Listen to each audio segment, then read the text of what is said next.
kerja keluar dari rumah, jangan tidak berdoa. Jangan mengandalkan usaha kita. Usaha kita nggak bisa datang rezeki. Yang datang rezeki Allah Subhanahu wa taala. Keluar dari rumah, baca doa, bismillah ya Rabb, saya mau keluar nyari nafkah buat anak istri saya. Walaupun kita kerjanya di toko, gajinya harian, tetap doa. Karena bisa jadi hari itu kalau nggak dapat rezeki kalau Allah nggak mau. Keluar ke tempat kerjamu kobongan, selesai. Bukan hanya dapat gaji, besok nggak kerja lagi. Makanya manfaatnya kita berdoa supaya Allah terus mendawamkan, memberikan rezekinya kepada kita. Jadi rezeki ini datang bukan karena usaha kita. Perang Badar tadi yang jumlahnya umat Islam 314 orang, sama Allah diturunkan para malaikat untuk bantu umat Islam. Tapi bukan karena adanya malaikat umat Islam menang, tidak. Karena kemenangan dijanjikan sama Allah. Allah mau umat Islam menang, ada nggak ada malaikat menang. Allah turunkan malaikat hanya untuk menenangkan hatinya umat Islam supaya tenang. Orang itu kan kadang tetap mikir toh, wong 314 orang masa bisa menang ngelawan 1000. Tapi dikasih tahu sama Rasulullah ini loh, malaikatnya Allah turun secara bergilir mau bantu umat Islam. Oh, kalau dibantu malaikat ya wes tenang. Jadi tujuannya Allah ini menurunkan malaikat untuk membuat hatinya umat Islam tenang. Kalian ini dibantu sama malaikatnya Allah walaupun jumlah kalian sedikit. Tapi bukan berarti kemenangan itu karena adanya malaikat, tidak. Karena Allah menghendaki mereka menang. Kita dapat rezeki bukan karena upaya kita, bukan karena kerja kita. Keluarnya kita dari rumah itu hanya asbab. Karena Allah tidak mengeluarkan rezeki langsung dijatuhkan ke rumah kita. Asbab, kita layaknya manusia, ada ikhtiarnya, ada sebabnya untuk mengambil rezeki. Ada skenarionya lah supaya keluar dari rumah, ngambil rezekinya kita di luar rumah, kemudian dibawa pulang. Tapi bukan berarti ikhtiar kita dan asbab yang kita lakukan itu yang datang rezeki, tidak. Ada orang yang nggak pakai asbab, nggak pakai ikhtiar, duduk di rumah rezeki datang kok. Kita pernah Pak, suatu hari pasti sering kita, bukan pernah, sering kita duduk di rumah nggak pakai kerja, nggak nyari makan, ada orang datang mencari berkat, ya kan? Berarti itu kan rezeki, nggak pakai ikhtiar, nggak pakai asbab. Ada orang datang nih, ada mitoni kayak ada berkah pengajian kayak dikirim ke rumah kita. Kadang duduk di rumah tiba-tiba ada tamu datang ngasih buah-buahan, padahal kita nggak ada ikhtiarnya. Nah ini rezeki daripada Allah Subhanahu Wa Taala. Yang terkadang kita diingatkan sama Allah nih loh, kau nggak pakai ikhtiar saja, kalau Allah menghendaki kau dapat rezeki dapat. Tapi karena kita ini manusia ya harus pakai ikhtiar. Tapi bukan berarti ikhtiar itu yang datangkan. Tapi ada daripada kalangan hamba-hambanya Allah yang khusus nggak pakai ikhtiar, rezekinya didatangkan sama Allah Subhanahu Wa Taala. Nah kita nggak bisa, belum sampai derajatnya seperti itu, karena kita tawakal aja masih mikir kok. Tawakal sama Allah masih mikir, iya nek selamat nek orang selamat piye. Nah tawakalnya kita masih ragu. Lah kalau mereka tawakalnya luar biasa, jadi jauh derajatnya. Sampai dulu pernah Imam Syafi'i ini berbeda pendapat dengan gurunya Imam Malik. Masalah apa? Masalah rezeki.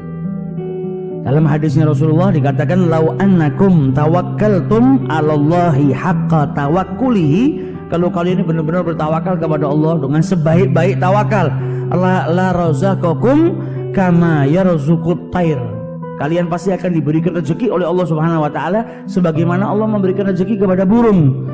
Taghdu, burung itu keluar di pagi hari dalam keadaan khisaman, perutnya kosong lapar, kemudian kembali dalam keadaan kenyang. Nah Imam Malik bilang apa? Di sini yang paling penting tawakalnya. Kalau orang tawakalnya kepada Allah Subhanahu wa taala haqqa tawakkulihi, benar-benar bertawakal kepada Allah Subhanahu wa taala, enggak pakai ikhtiar, rezeki datang.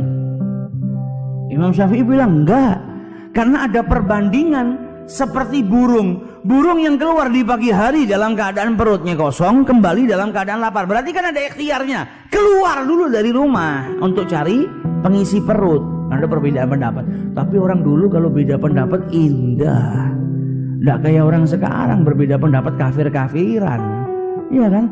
Malah musuhan, malah mencaci satu sama yang lain. Perbedaan pendapat ini rahmah, jangan dirubah jadi balwa, bencana. Imam Syafi'i punya pendapat seperti ini, Imam Malik punya pendapat seperti ini. Akhirnya Imam Syafi'i keluar dari rumahnya Imam Malik sambil berpikir, masih belum puas dia. Enggak, orang cari rezeki harus ikhtiar. Ya benar. Pendapatnya Imam Syafi'i benar, pendapatnya Imam Malik juga benar. Terkadang ada orang tanpa berikhtiar dikirimkan rezekinya sama Allah Subhanahu wa taala ke rumah.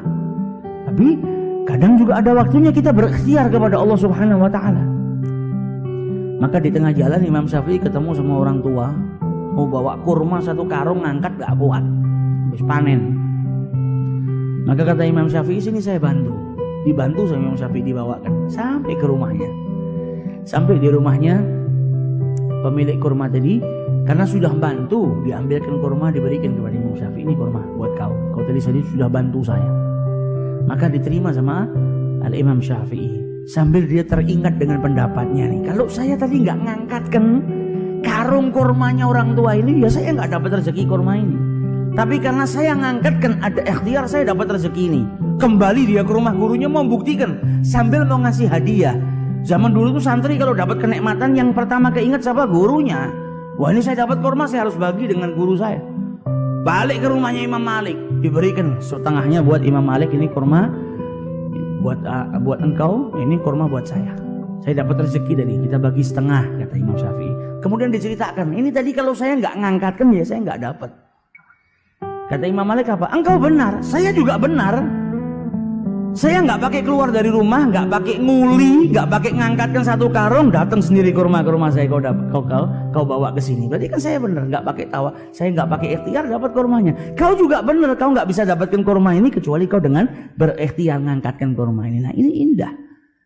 Satu punya pendapat seperti ini, satu punya pendapat seperti itu. Sampai dulu Ibrahim ibn Adham ketika di masa belajarnya, maka dia dulu seorang peniaga, berdagang. Ketika dia berdagang, di tengah-tengah padang pasir dia lihat ada seekor burung yang jatuh. Maka kemudian dia tunggu, ini kira-kira burung yang jatuh nggak bisa terbang lagi, kan dia butuh makan. Kira-kira rezekinya dikirim nggak sama Allah? Kalau sampai rezekinya dikirim sama Allah Subhanahu wa taala, padahal dia sudah nggak bisa terbang, dia di tengah padang pasir seperti ini, tapi tetap mendapatkan rezeki dari Allah. Besok saya berhenti kerja. Buat apa kerja? Kalau memang rezeki itu dihantarkan. Tapi kalau dia mati, ya sudah saya kerja terus. Kata Ibrahim bin Adham. Ternyata nggak lama dia duduk, dia liatin burung tadi. Ada burung datang, bawa makanan di mulutnya. Kemudian diberikan kepada burung yang cacat tadi, yang jatuh tadi. Maka dia ngeliat, ya Allah, walaupun dalam keadaan seperti ini Allah tetap mengirimkan rezekinya. Pulang ke rumah, dagangannya taruh gudang, dia tidak mau kerja lagi. Maka apa yang dia lakukan ini terdengar oleh Asyibli, orang soleh di zamannya Ibrahim ibn Adham, walinya Allah. Dengar kalau Ibrahim ibn Adham gak mau kerja gara-gara ngelihat burung yang jatuh, dikasih makan sama burung yang lain, diantarkan, gak perlu kerja. Maka didatangi sama Asyibli, ya Ibrahim, saya dengar anda sekarang gak mau kerja karena kejadian yang anda lihat dia benar. Jangan, tetap kerja, ikhtiar. Loh, saya gak perlu ikhtiar, burung tadi saja sudah gak bisa terbang aja masih dikasih rezekinya sama Allah Ta'ala. Buat apa saya harus berikhtiar? Toh nanti Allah juga ngirimkan rezekinya ke saya. Kata Asyibli, ya Ibrahim, kenapa engkau malah memilih burung yang lemah, gak bisa terbang, dan hanya menunggu rezeki yang datang dari burung yang dimasukkan ke dalam mulutnya? Jadilah engkau burung yang kuat, yang datang bawa makanan, memberikan kepada burung-burung yang lemah tadi yang tidak bisa terbang. Jangan milih yang lemah, milih burung yang kuat. Jadilah engkau saudagar yang kaya, yang bisa membantu saudara-saudaramu yang lemah. Nah, ini yang diajarkan oleh Asyibli. Jadi ya yang seperti itu memang ada, tapi jangan kita milih yang lemah. Jangan milih jadi burung yang patah sayapnya nunggu makanan dari orang, tapi jadilah burung yang bisa terbang kemana-mana mencari rezeki dan kau berikan kepada saudara-saudaramu yang tidak mampu. Nah, ini yang dia mau. Lebih baik kita menjadi burung yang kuat tadi, bisa membantu saudara-saudara kita, daripada menjadi burung yang lemah. Jadi tawakal dan juga ikhtiar. Nah, kalau para wali-walinya Allah kita nggak sampai derajat ke sana. Zikir stino status toh mau nggak keluar rumah rezeki datang, nggak ada. Yang ada datang akhirnya omelan istri kita. Jadi lanang nang omah tok ora tau metu. Akhirnya sarapan kita omelan, makan siang kita omelan.